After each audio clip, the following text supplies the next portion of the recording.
आज के इस वीडियो में हम कीटोन और एमीन है उसके आईयूपीएसी नामकरण की चर्चा करेंगे।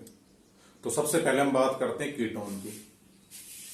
तो जो हमारा कीटोन है इसका पूर्वलग्न होता है ऑक्सो और अनुलग्न होता है ऑन।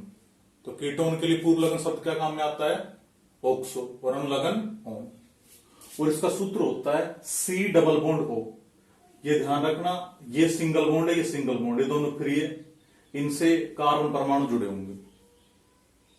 तो ये तो हो गया कीटोन का सूत्र। अब इसमें जो पहला सदस्य बनता है वो 3 कार्बन का बनता है। तो कीटोन का जो प्रथम सदस्य होता है कितने कार्बन का होता है? 3 कार्बन का होता है। जैसे हम इसकी बात कर रहे हैं तो इसमें कितने कार्बन की श्रृंखला होगी? हमारे 3 कार्बन की। अब देखो ध्यान से, यहां से जो हमारा क्रियात्मक समूह है वो 1, 2 नंबर पर आ रहा है। अगर इधर से नंबरिंग करेंगे तो 1, 2 नंबर पर क्रियात्मक समूह आ रहा है। तो हम किसी भी तरफ से नंबरिंग कर सकते हैं इसमें। तो 3 कार्बन के लिए क्या आता है? प्रोप। कार्बन कार्बन के मध्य देखना है, एकल बंध या कार्बन कार्बन मध्य एकल बंध। तो एकल बंध के लिए एन, तो प्रोपेन हो गया। और अब कीटोन है C डबल बॉन्ड O है, कितने पर है? 2 पर। तो इसके लिए अनुलग्न क्या आता है? ऑन। तो प्रोपेन 2 ऑन। ये हो गया इसका आईयूपीएसी नेम। इसका एक कॉमन नेम और है जो बहुत बार एग्जाम में पूछा जाता है। तो इसका सामान्य नाम होता है, सामान्य नाम एसीटोन। क्या नाम होता है? एसीटोन। जो अपने ऑर्गेनिक केमिस्ट्री में कई अभिक्रियाओं में विलायक का कार्य करता है। किसका काम करता है? विलायक का। तो इसका सामान्य नाम क्या होता है? एसीटोन होता है। नेक्स्ट एग्जांपल देखते हैं हम। तो ये तो हमारी सबसे लंबी कार्बन परमाणु, ये तो हमारी सबसे लंबी श्रृंखला हो गई। दूसरा काम किसका है? अंकन का। अंकन उस तरफ से शुरू करेंगे जिस तरफ से क्रियात्मक समूह निकट आएगा। तो इधर क्रियात्मक समूह क्या है? C डबल बॉन्ड O है। इधर से 1, 2 पर आ रहा है, इधर से 1, 2, 3, 4, 5 पर। तो इधर से हम नंबरिंग कर देंगे 1, 2, 3, 4, 5, 6। अब इसका आईयूपीएसी नेमिंग करनी है हमको। सबसे पहले प्रतिस्थापी समूह का नामकरण करेंगे। तो ब्रोमो 20 से और क्लोरो 30 से। तो अंग्रेजी में पहले B आता है, कितने पर? B 5 पर। तो लिखेंगे 5 ब्रोमो। उसके बाद में 5 पर एक Cl है तो 5 क्लोरो। और कोई प्रतिस्थापी समूह नहीं है इसमें। इसके बाद हम क्या करेंगे? अभी देखेंगे मुख्य श्रृंखला में कितने कार्बन है? 6। तो 6 के लिए क्या आता है? हेक्स। उसके बाद देखेंगे द्विबंध कितने पर है? 3 पर। तो द्विबंध को हम क्या लिखते हैं? इन। तो 3 इन। और सबसे लास्ट में क्या आ जाएगा? क्रियात्मक समूह। तो इसका अनुलग्न काम लेता, अनुलग्न क्या होता है? ऑन। और कितने पर है? 2 पर। तो लिख देंगे 2 ऑन। तो इसके आईयूपीएसी नेम होंगे 5 bromo 5 chloro hex 3 in 2 on. तो इस प्रकार से हम इसका आईयूपीएसी नेमिंग कर सकते हैं। ऐसे नेक्स्ट एग्जांपल देखते हैं हम। ये दे रखा है हमको। तो ये तो सबसे लंबी श्रृंखला होगी हमारी। दूसरा काम किसका है? अंकन का है। अंकन उस तरफ से शुरू करेंगे जिस तरफ से क्रियात्मक समूह वाले कार्बन को कम अंक मिले। इधर से देखो 1, 2 पर आ रहा है, इधर से 1, 2, 3, 4, 5, 6। तो इधर से अंकन कर देंगे 1, 2, 3, 4, 5, 6, 7। अब इसका आईयूपीएसी नेमिंग करनी है। सबसे पहले हम किसका नामकरण करेंगे? प्रतिस्थापी समूह का। तो ब्रोमो 20 से और आयोडो I से। देखो ब्रोमो एक तो ये 20 से स्टार्ट होता है, आयोडो I से। अब अल्फाबेट में पहले कौन आता है? B कितने पर है? 7 पर। तो लिखेंगे 7 ब्रोमो। उसके बाद में 3 पर क्या है? I। तो 3 आयोडो। उसके बाद अब मेन रिंग में कितने कार्बन है? 7, 7 पे क्या लिखते हैं? हेप्ट। अब त्रिबंध कितने पर है? 5 पर। तो 5 आइन। और सबसे लास्ट में फंक्शनल ग्रुप कितने पर है? 2 पर, तो 2। और इसका अनुलग्न का अनुलग्न क्या होता है? ऑन, तो 2 ऑन। तो इस प्रकार से हम जो कीटोन है इसका जो आईयूपीएसी नामकरण बहुत आसानी से कर सकते हैं। आप एक बार इसका स्क्रीनशॉट ले लो, फिर उसके बाद हम बात करेंगे एमीन के आईयूपीएसी नामकरण की।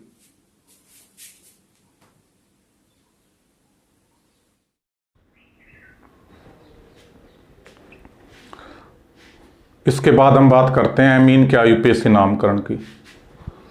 तो एमीन है, इसका पूर्वलग्न तो होता है एमीनो, अनुलग्न होता है एमीन, और सूत्र होता है इसका NH2।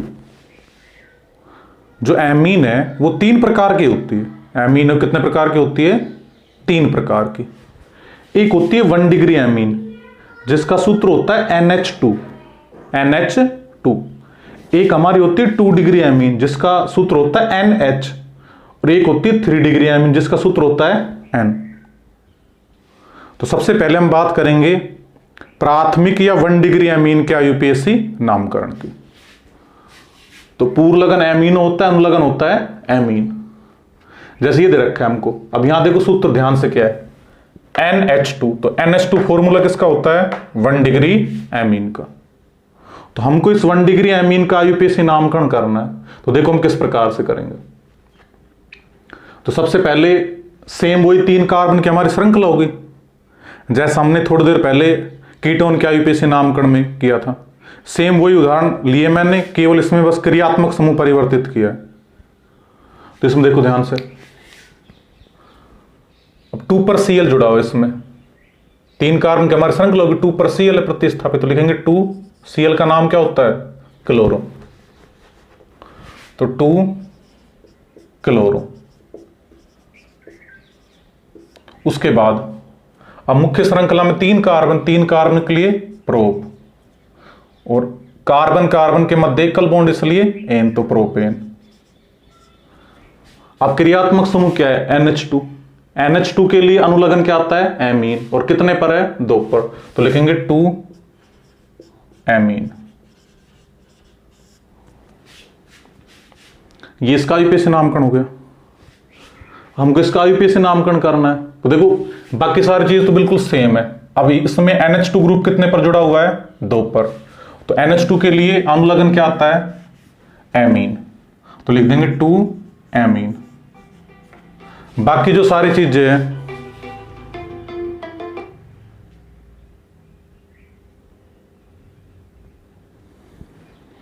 बाकी जो सारी चीजें हैं वो सेम उसी प्रकार होगी जैसे हमने जो कीटोन है उसके आईयूपीएसी नामकरण में देखा था।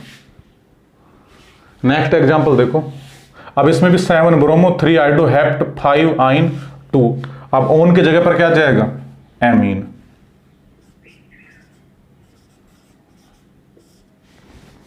तो इस प्रकार से हम बहुत आसानी से 1 डिग्री एमीन है उसका आईयूपीएसी नामकरण कर सकते हैं। एक बार आप इसका स्क्रीनशॉट ले लो, उसके बाद हम बात करेंगे 2 डिग्री एमीन के आईयूपीएसी नामकरण की।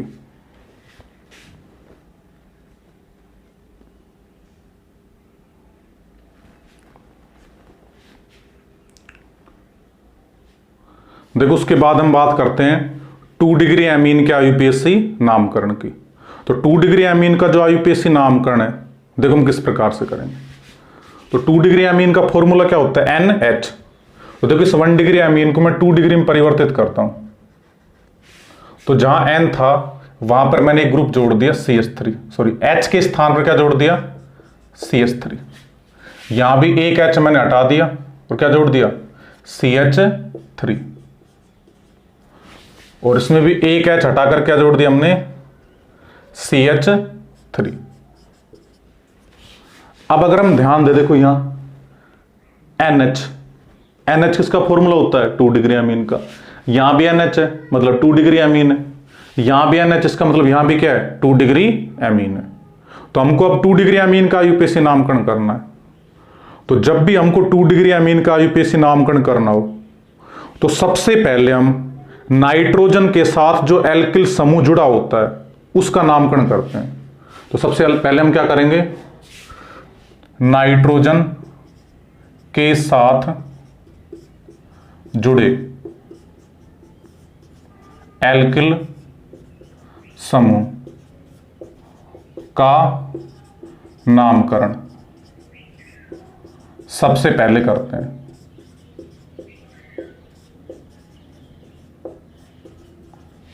तो नोट डाल के लिखता हूं मैं, इसको हमको याद रखना है कि नाइट्रोजन के साथ जुड़ा जो एल्किल समूह है उसका नामकरण हमको सबसे पहले करना है। तो यहां देखो इस नाइट्रोजन के साथ में CH3 जुड़ा हुआ है, तो क्या लिखेंगे, किसके साथ जुड़ा हुआ है CH3, N के साथ। तो सबसे पहले तो हम लिखेंगे N, और इस CH3 का नाम क्या होता है, मेथिल। तो N मेथिल, बाकी सारा सेम आ जाएगा बिल्कुल। देखो कितना आसान है बिल्कुल। नाइट्रोजन के साथ जो एल्किल समूह जुड़ा हुआ तो उसका नामकरण सबसे पहले लिख दिया N मेथिल, उसके बाद 2 क्लोरोप्रोपेन 2 एमीन। ऐसे इसमें देखो इस वाले एग्जांपल में नाइट्रोजन के साथ CH3 ग्रुप जुड़ा हुआ है, इसका नाम क्या होता है, N मेथिल, बाकी बिल्कुल सेम आ जाएगा। यहां पे देखो इस नाइट्रोजन के साथ में CH3 ग्रुप जुड़ा हुआ है, इसका नाम क्या होगा, मेथिल, तो N मेथिल, बाकी बिल्कुल सेम आएगा। तो थोड़ा सा परिवर्तन आएगा, नाइट्रोजन के साथ जुड़े एल्किल समूह का नामकरण हम सबसे पहले करेंगे, या नाइट्रोजन के साथ जो छोटा एल्किल समूह उसका नामकरण हम सबसे पहले करेंगे। तो एक बार आप इसका स्क्रीनशॉट ले लो, ये हमारा किसका IUPAC नामकरण हो गया, 2 डिग्री एमीन का IUPAC नामकरण।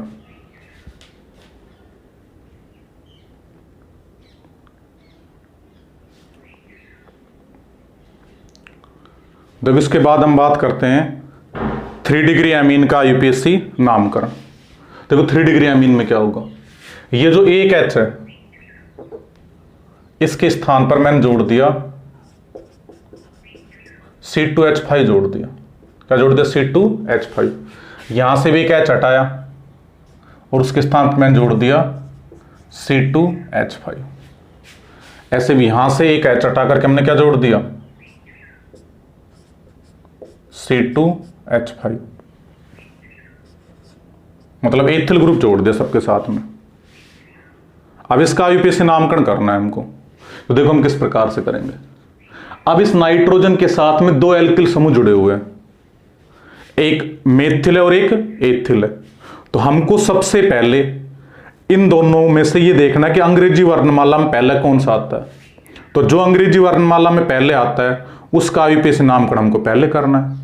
तो CH3 का नाम क्या होता है, मेथिल, ये किससे स्टार्ट होता है, M से।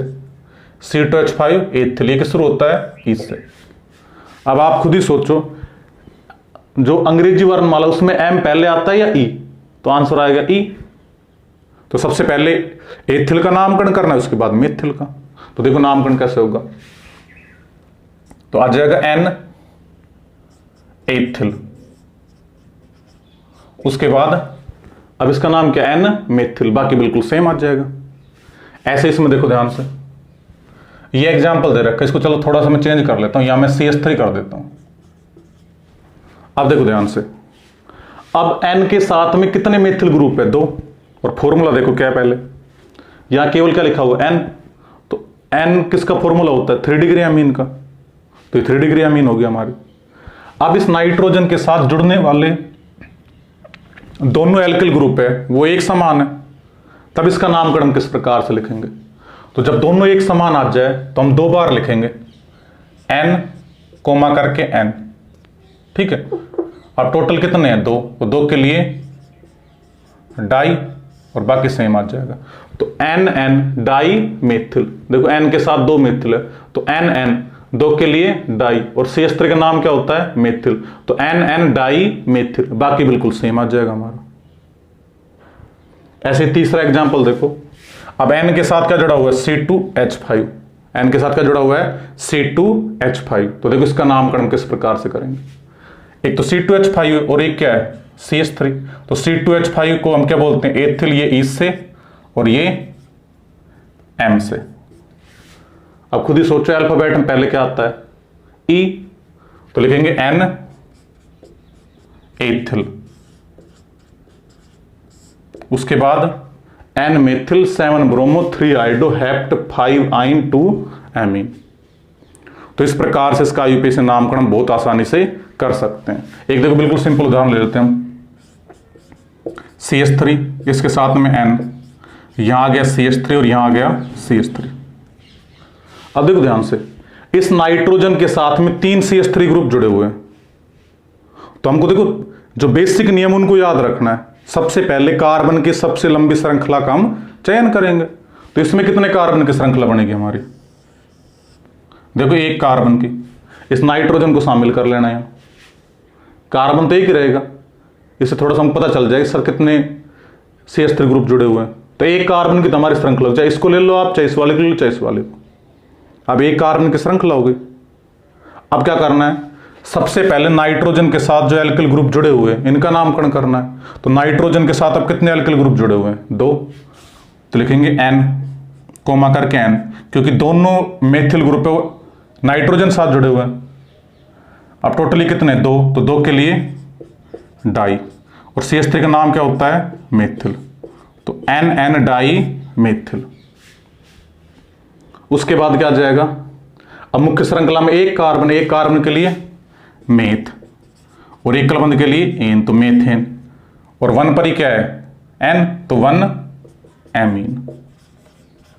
तो नाम हो जाएगा NN di methyl methane 1 amine, या मेथेन एमीन लिख दो डायरेक्ट, 1 पर ही रहेगा इसमें। तो NN di methyl methane 1 amine.